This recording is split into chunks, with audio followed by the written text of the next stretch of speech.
4장. 다양성이야말로 번영의 열쇠. 나는 상승 마스터 엘로힘 아스트레아입니다. 이번 컨퍼런스에서 나의 과제는 역사 속에서 볼 수 있는 독재 정권의 특징에 대해 가르침을 주는 것입니다. 독재자는 항상 힘으로 권력을 얻습니다. 독재자가 전임자로부터 권력을 물려받았다 해도 원래 권력은 힘으로 얻고 힘으로 유지됩니다.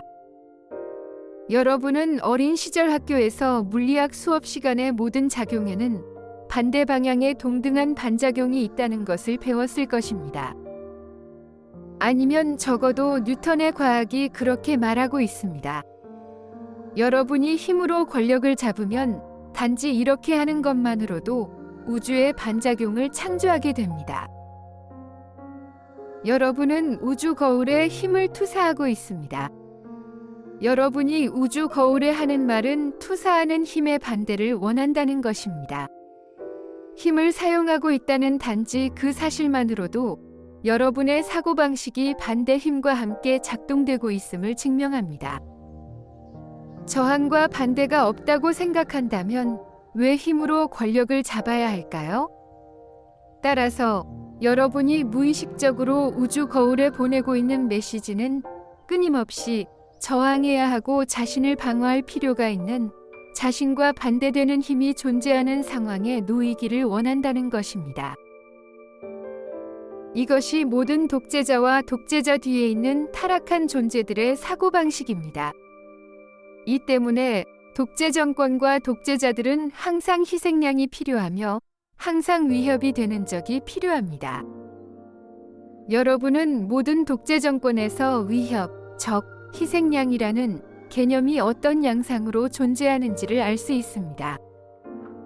이것들이 다른 나라, 다른 집단의 사람들일 때도 있지만 종종 자기 나라의 일부 사람이 되기도 합니다. 인류를 정화하려는 독재자의 시도. 다른 말로 하면 독재자는 자신이 나라 안팎에서 위협을 받고 있다고 느낍니다. 이것이 독재자가 자신을 반대하거나 위협할지도 모르는 모든 사람으로부터 국가를 정화하기 위한 체제를 구축하는 이유입니다. 많은 경우에 독재자는 자신을 반대할 수 있는 모든 사람으로부터 세상을 정화하기 위한 체제를 구축합니다.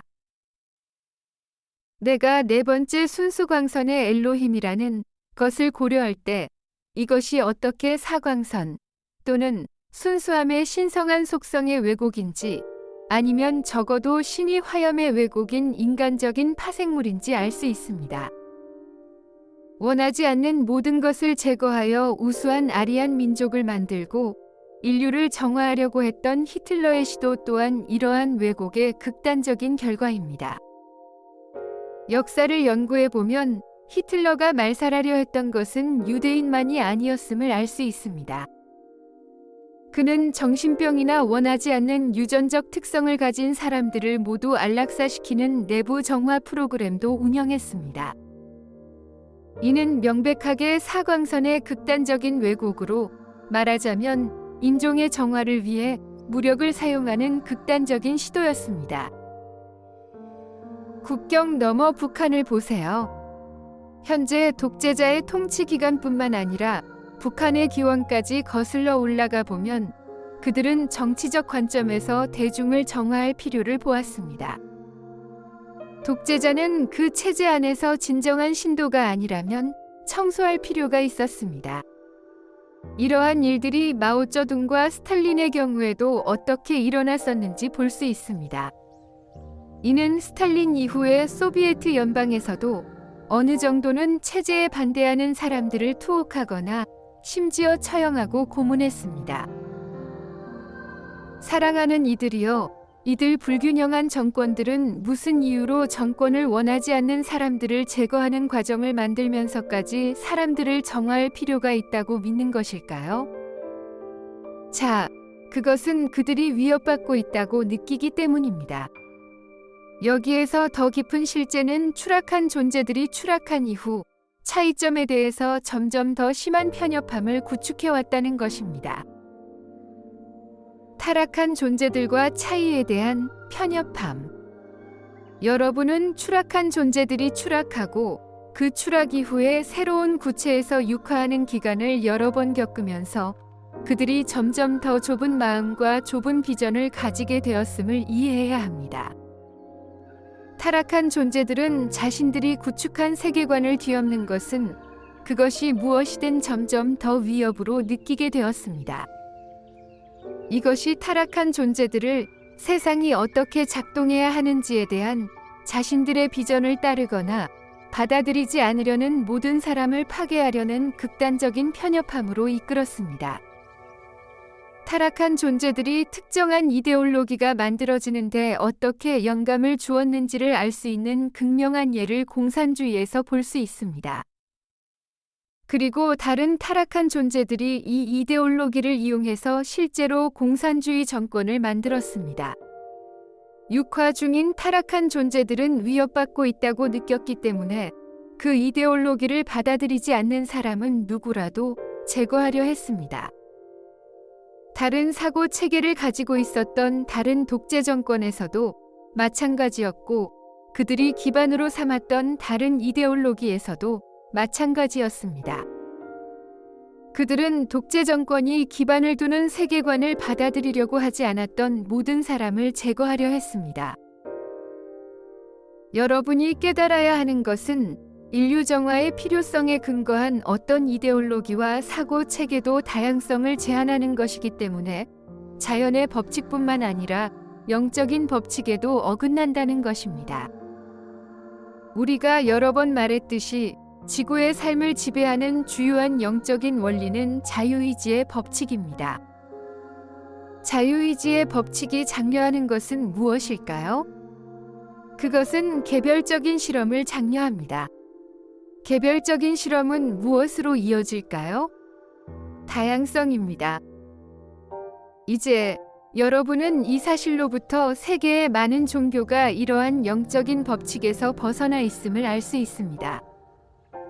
여러분은 그리스도교가 사람들을 정화할 필요가 있다고 느꼈던 기간에 어떻게 했었는지 알 수 있습니다. 그들은 이슬람을 파괴하고 이슬람 교도들을 죽이고자 십자군을 만들었습니다. 그들은 공식적인 교리를 받아들이지 않는 사람들을 제거하기 위한 내부의 정화 과정으로 순결파 신도 대학살, 종교재판, 마녀사냥을 했습니다.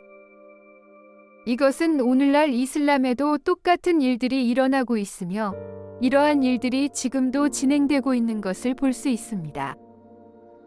어떤 의미에서 ISIS와 같은 극단적인 이슬람 운동은 신앙을 정화하고 그들의 불균형한 광신적 비전을 받아들이지 않는 이슬람 교도들을 죽여야 한다는 이러한 필요성에 사로잡혀 있습니다.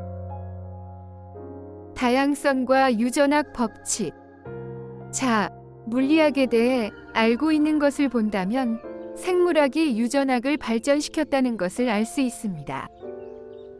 예를 들어 여러분이 알고 있듯이 하나의 개체군이 격리되면 그것은 점차 매우 제한된 유전자 풀이 되면서 다양한 선천적 결함을 유발하게 됩니다. 역사적으로도 그린란드에 바이킹들이 정착했던 바이킹 시대 이후에 이런 사례를 볼 수 있습니다. 그들은 그곳에서 2에서 300년 동안 살았습니다. 그에 따라 그들의 유전자 풀은 매우 좁아지게 되었으며 선천적 결함 현상은 시간이 갈수록 더욱 악화되었습니다. 이와 같은 다른 사례들을 동물과 인간 모두에게서 볼 수 있습니다. 이에 근거하면 여러분은 종족을 정화하려는 시도가 이른바 자연의 법칙에 어긋난다는 것을 알 수 있습니다.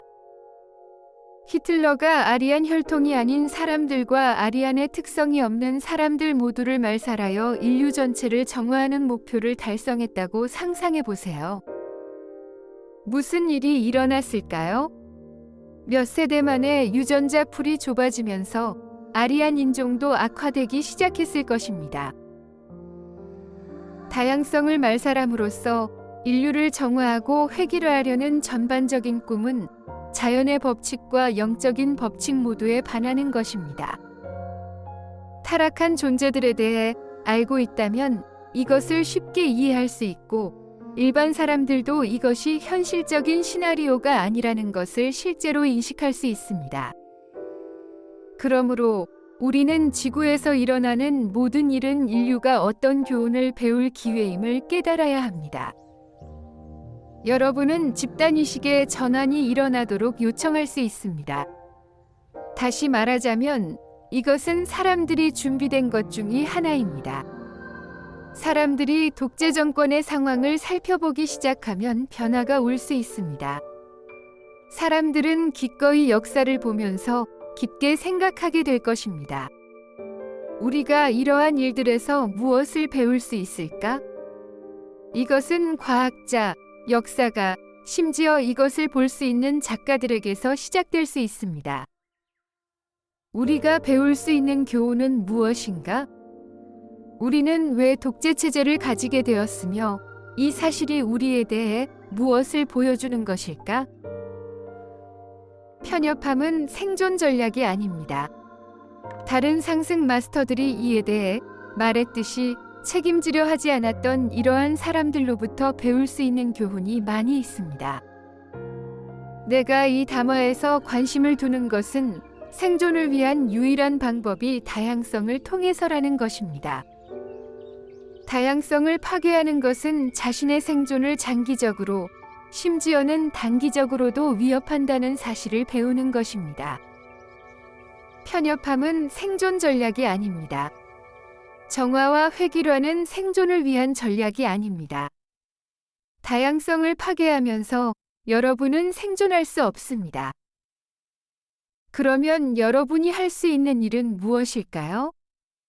많은 현대 민주주의 국가가 이미 시작한 다양성을 포용하는 것을 할 수 있습니다.